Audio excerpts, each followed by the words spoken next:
अप्रवासी भारतीय यानी एनआरआई विदेश में पैसा कमाकर भारत भेजने में भले ही आगे हों, लेकिन वोट देने के मामले में पीछे हैं।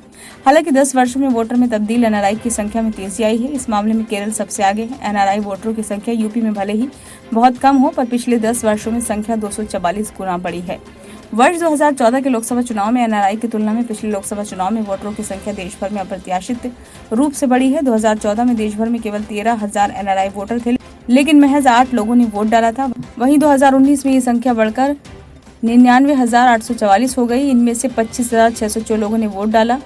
खास बात यह है कि 2014 में अकेले केरल में अप्रवासी वोटरों की संख्या करीब 96% थी।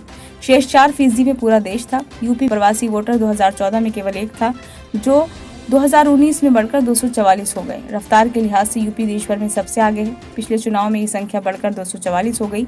इसमें से 190 पुरुष और 54 महिलाएं हैं। कुल 6 अप्रवासी भारतीय वोट डालने विदेश से उत्तर प्रदेश आए थे। एनआरआई वोटरों की संख्या में सबसे तेज उतार चढ़ाव केरल में दिखाई दिया। वर्ष 2014 में केरल में 12,585 एनआरआई वोटर थे, लेकिन उनमें से किसी ने भी वोट नहीं डाला था। पिछले चुनाव में एनआरआई वोटर करीब 7 गुना बढ़कर 87,000 से भी ज्यादा हो गए। इनमें से 25,000 से ज्यादा ने वोट भी डाले।